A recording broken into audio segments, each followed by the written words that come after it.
안녕하세요, 양심중고차 이진영입니다. 자, 오늘은 레인지로버 차본다입니다.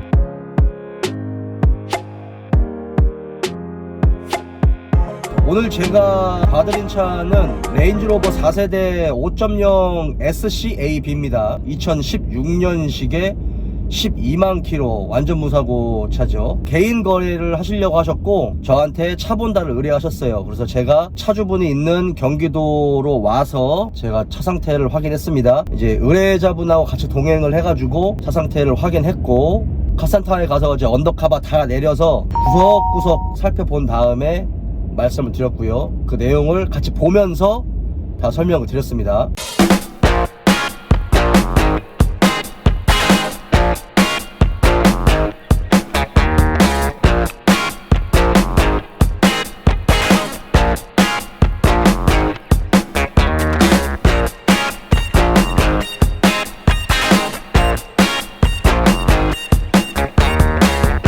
자, 그 내용을 여러분들께도 알려드릴게요. 자, 이 차는 5000cc V8 가솔린 모델이고 슈퍼차저라는 과급기가 장착되어 있는 차입니다. 고배기량의 슈퍼차저라는 과급기가 장착되어 있는 차이기 때문에 정말 플래그십 세단이 아니면 사실은 버티기가 힘든 어떤 이런 출력일 수도 있죠. 레인지로버라는 자체가 플래그십 위에 어떤 플래그십이라는 어떤 그런 분위기가 있잖아요. 디스커버리보다도 훨씬 더 고급 브랜드이고 그런 부분에서 아무래도 굉장히 멋있는 차이기는 하죠. 그래서 지금도 고가의 차량이기는 하지만 그래도 찾는 분들이 굉장히 많은 것 같아요. 그만큼 차를 확인하는데 굉장히 꼼꼼해야 되고 굉장히 신경을 많이 써야 되는 차인 건 맞습니다. 이번에도 그렇게 제가 봐드렸죠. 이 차를 논하기 전에 SCAB 같은 경우는 슈퍼차저라고 제가 말씀드렸잖아요. 슈퍼차저는 제가 여러분들께도 몇 번 언급을 드렸지만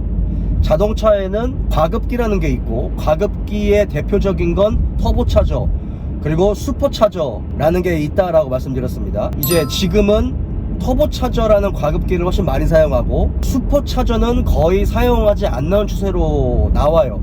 그런데 뭐 일부 아우디라든지 랜드로버나 이런 데서는 지금도 슈퍼차저를 사용하는 차들이 있기는 있죠. 슈퍼차저 같은 경우는 장점이 굉장히 직관적이다. 그러니까 어떤 과급기 같은 경우는 옛날에 과급 압이 걸리기 전까지는 렉이 걸린다라고 해가지고 약간 출력이 약간 굼뛴 현상들이 있었거든요. 이제 그런 것들이 없다.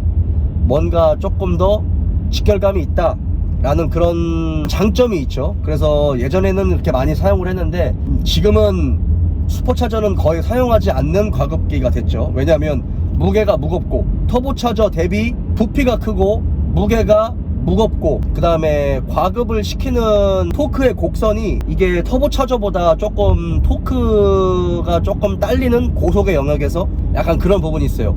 엔진의 회전을 이용해서 하는 거기 때문에 엔진의 회전수 이상으로 과급이 되기는 조금 어려운 구조적인 특징을 가지고 있습니다. 어쨌든 레인지로버 5.0 SC에는 그래도 굴지에 슈퍼차저라는 과급기가 달려있기 때문에 뭐 이것도 어찌 보면 이 차의 가장 중요한 정체성이라고 하면 정체성일 수 있어요. 이 차는 먼저 사고는 없습니다. 휠 상태 굉장히 깨끗했고 타이어 상태도 매우 양호했습니다. 타이어 트레드가 80% 정도까지 남아 있었기 때문에 굉장히 양호했고요. 외관은 약간의 생활기스는 있었어요. 이제 딜러분한테 딜러분과 거래를 하면 아무래도 그런 기스나 이런 것들이 도장이 깨끗하게 돼 있을 텐데 개인 거래다 보니까 그런 부분은 좀 아쉬웠어요. 그거는 뭐 개인 거래니까 그거는 좀 어쩔 수 없는 부분이 아닐까 라고 생각이 듭니다. 그거는 의뢰하신 분도 좀 이해를 하셨으니까 그건 일단 넘어가고요. 카센터로 가면서 뭐 짧은 거리지만 시운전도 했고 그 다음에 엔진 시동을 걸었을 때 특별히 엔진음에 문제도 없었고 이게 오일 캡을 열면 캠 체인이 보이거든요.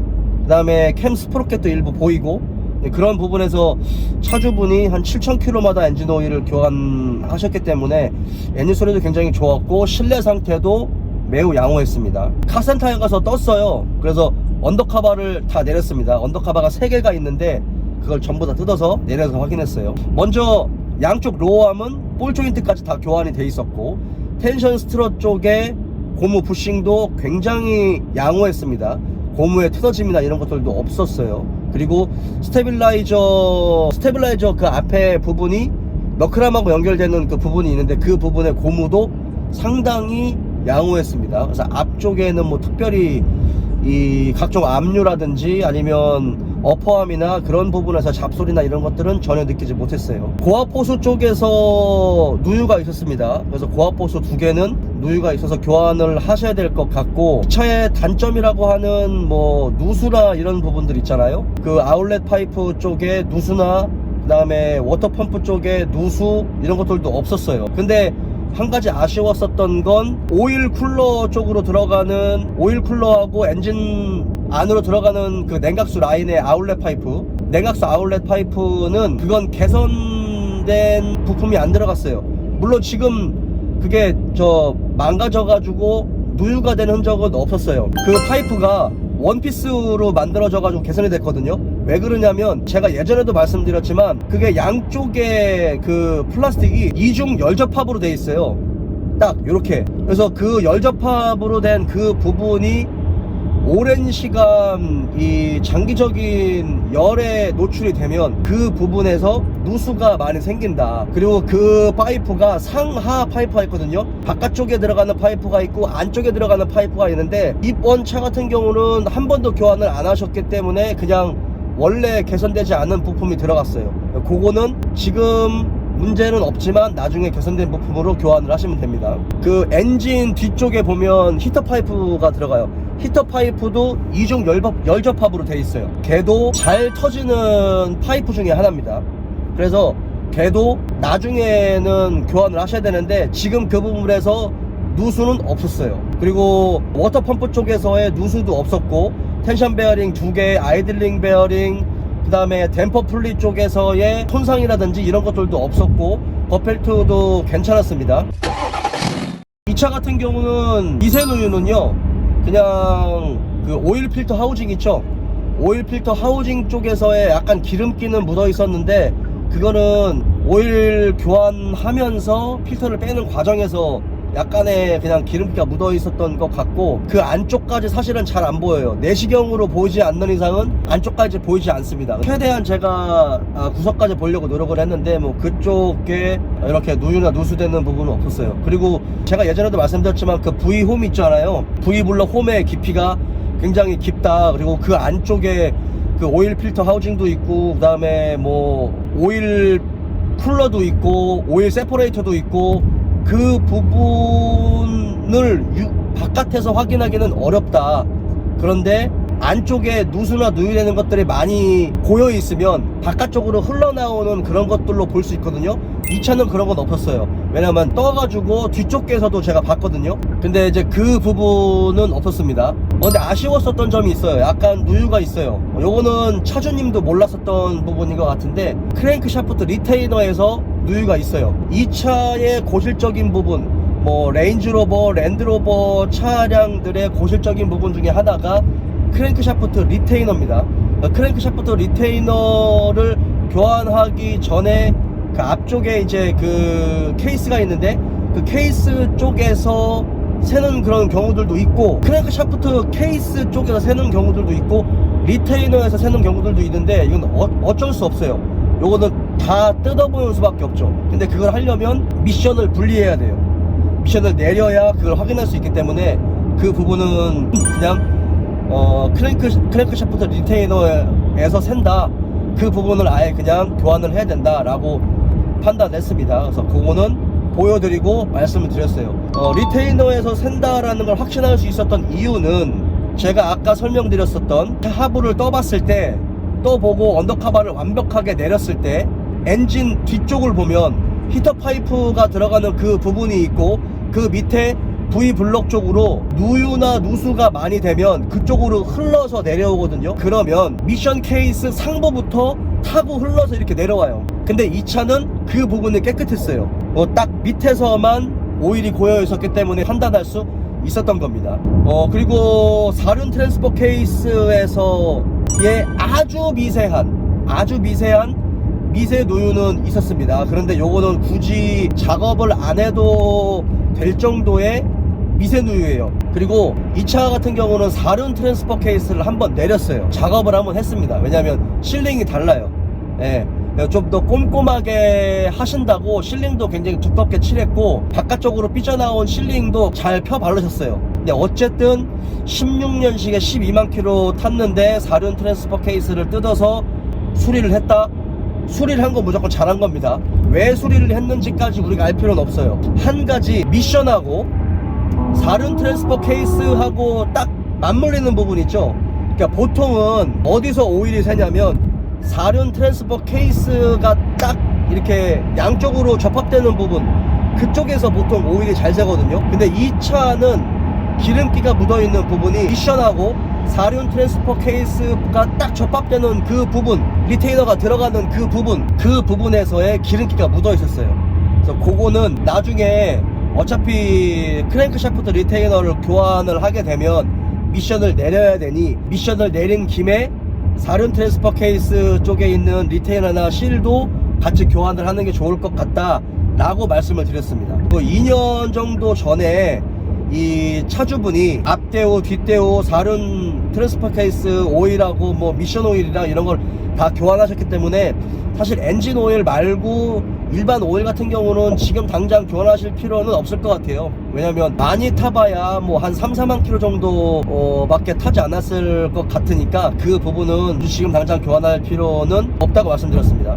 그리고 이 차를 차주분이 전에 가져오셨을 때 약간 좀 바닷가 쪽에서 타지 않았나 라는 생각을 하셨대요. 왜냐면 이 차가 부식이 그렇게 많은 편은 아니거든요. 근데 연료통 있잖아요, 연료통을 보호하는 그 철판 케이스가 부식이 돼가지고 구멍이 났어요. 근데 그게 한 뼘 정도? 그게 이제 연료통이 양쪽으로 이렇게 있잖아요. 그리고 가운데는 프로펠러 샤프트가 들어가고, 근데 양쪽이 동일하게 이렇게 한 손바닥 정도의 크기로 부식이 돼가지고 빵꾸가 났어요. 속살이 보여요. 사실 제가 굉장히 많은 디스커버리나 뭐 렌지로버를 봤는데, 사실 16년식에 12만 킬로를 탔는데 연료통 철판 케이스가, 보호 케이스가 그 정도로 부식이 나가지고 이게 빵꾸가 난 거는 처음 봤거든요. 그거는 조금 아쉬운 부분이었습니다. 뒤쪽에 머플러는 제가 상태는 굉장히 좋았어요. 머플러의 상태는. 근데 이제 그거 같은 경우는 음분을 뿌려 놓으셨더라고요. 이 차를 딱 떠보는데 머플러의 상태가 굉장히 깨끗했어요. 그래가지고 제가 유심히 살펴봤더니 부식 방지용 음분을 뿌려 놓으셨습니다. 교환된 게 아니라 부식 방지용 음분을 뿌려 놓은 거다 라고 제가 보여드리고 설명을 드렸습니다. 뒤쪽에 서스펜션이라든지 아니면 에어 컴프레셔, 그 다음에 에어 스프링, 이런 부분들 작동도 다 잘 됐고, 에어 스프링이 뭐 고장난 게 아니기 때문에 에어 컴프레셔의 작동도 굉장히 잘 됐었고, 이번 차 같은 경우는 세세한 옵션들을 살펴보기보다는 정비성 위주로 더 많이 확인을 했어요. 사고 유무와 정비성. 왜냐면 개인 매물이기 때문에 성능 점검을 받는 부분이 아니기 때문에 저도 더 집중을 해서 확인을 했었고, 차주분도 몰랐었던 누유가 이제 약간 곳곳에 있었습니다.